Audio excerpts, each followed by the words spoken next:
Glacier टूटने का असर ऋषिगंगा पावर प्रोजेक्ट पर। तबाह हुआ ऋषिगंगा प्रोजेक्ट। कई राज्यों को बिजली सप्लाई था उद्देश्य। 2011 में तैयार हुआ ऋषिगंगा पावर प्रोजेक्ट।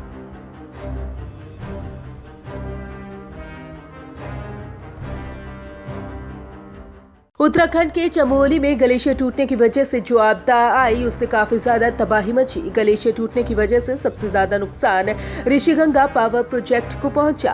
आपको बता दें कि इस प्रोजेक्ट पर 10 साल से ज्यादा के समय से काम जारी है, जो कि एक प्राइवेट सेक्टर की परियोजना है। इस हादसे में सबसे ज्यादा नुकसान ऋषिगंगा पावर प्रोजेक्ट को हुआ है और यहाँ काम करने वाले कई मजदूर लापता हैं। क्या है ऋषिगंगा पावर प्रोजेक्ट?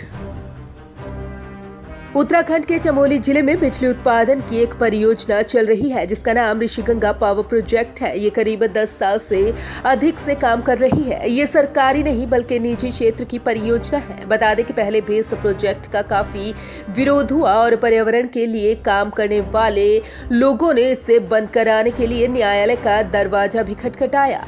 हालांकि ये प्रोजेक्ट बंद नहीं हुआ।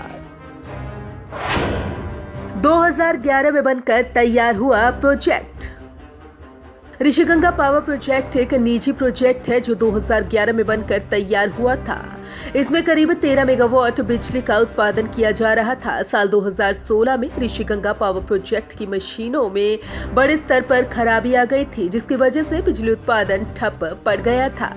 उस समय जो कंपनी पावर प्रोजेक्ट का रखरखाव कर रही थी वह दिवालिया हो गई थी। ऐसे में साल 2018 में दूसरी कंपनी ने प्रोजेक्ट खरीद लिया और उसके बाद बिजली का उत्पादन फिर से शुरू हुआ। ऋषिगंगा पावर प्रोजेक्ट का उद्देश्य। यहाँ पर वर्तमान में पानी से बिजली पैदा करने का काम चल रहा है। प्रोजेक्ट ऋषिगंगा नदी पर बनाया गया और ये नदी धौली नदी में मिलती है। ऋषिगंगा पावर प्रोजेक्ट के जरिए 63,520 मेगावाट बिजली बनाने का उद्देश्य रखा गया था। हालांकि फिलहाल कितना उत्पादन हो रहा है इसकी कोई आधिकारिक जानकारी मौजूद नहीं है। शुरुआती दावों की बात करें तो ये कहा गया था कि जब भी प्रोजेक्ट अपनी पूरी क्षमता पर काम करेगा तब यहाँ से बनने वाली बिजली हरियाणा, दिल्ली समेत कुछ अन्य राज्यों में सप्लाई की जाएगी। कैसे हुआ हादसा? शुरुआती जानकारी के अनुसार उत्तराखंड के जोशीमठ में एक ग्लेशियर गिरने से एक बांध टूट गया है। इससे पानी का प्रभाव काफी ज्यादा तेज हो गया है और काफी स्पीड से नीचे आया। इस पानी में ही कई लोगों के बह जाने की खबर आई।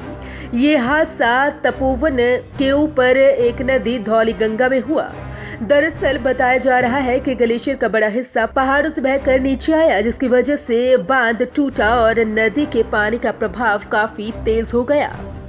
Bureau report, Punjab Kesari group.